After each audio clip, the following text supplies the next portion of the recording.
उत्तराखंड के जोशीमठ में लोगों को भारी दिक्कत का सामना करना पड़ रहा है। वहीं अब 4 धाम की यात्रा पर भी सवाल उठने लगे हैं। सवाल ये कि क्या बद्रीनाथ के प्रवेश द्वार जोशीमठ पर गहराए संकट के बीच यात्रा पर संकट गहरा सकता है। बद्रीनाथ जाने के लिए जोशीमठ को एंट्री गेट माना जाता था। यहाँ जाने का एकमात्र रास्ता इस तरफ से है। बद्रीनाथ के तीर्थ यात्रियों का एक अहम पड़ाव जोशीमठ में होता था। अब जोशीमठ डेंजर जोन में है। खतरनाक कैटेगरी में आने के बाद इस महत्वपूर्ण तीर्थ तक जाने के रास्ते पर सवाल खड़े किए जा रहे हैं। सवाल ये कि क्या इस साल बद्रीनाथ धाम जाने वाले यात्रियों की परेशानी बढ़ जाएगी। जोशीमठ के माध्यम से तीर्थयात्री बद्रीनाथ तक पहुंचते हैं। बद्रीनाथ आने जाने के लिए तीर्थयात्री वन वे रोड का इस्तेमाल करते हैं। वहां कई घरों और सड़कों पर दरार आ गई है। लैंडस्लाइड के कारण पुलिया उखड़ रही है। राज्य सरकार ने हाल ही में कहा है कि जोशीमठ लैंडस्लाइड से बद्रीनाथ यात्रा प्रभावित नहीं होगी। यात्रा का आयोजन निर्धारित कार्यक्रम के अनुसार संभव होगा। सरकार का दावा है कि ऑल वेदर 4 धाम सड़क परियोजना के तहत अधिकारी बद्रीनाथ के लिए बाईपास का निर्माण कराने पर जोर दे रहे हैं। बद्रीनाथ बाईपास का निर्माण जोशीमठ से करीब 9 किलोमीटर पहले हेलंग से शुरू होता है। ये बाईपास मारवाड़ी रोड पर समाप्त होता है। हालांकि ये परियोजना भी आधी ही हो पाई है। स्थानीय लोगों ने इसका कड़ा विरोध किया है।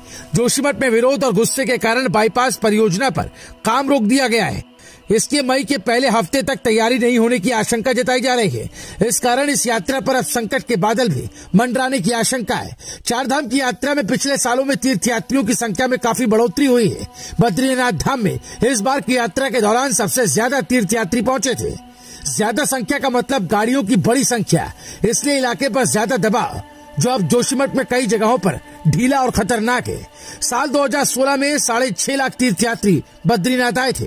2017 में ये 9.2 लाख, साल 2018 में 10.4 लाख और साल 2019 में 12.4 लाख थी। साल 2020 और 21 में कोरोना के कारण यात्रा कम रही। साल 2022 में तीर्थयात्रियों की संख्या बढ़कर 17,60,000 हो गई।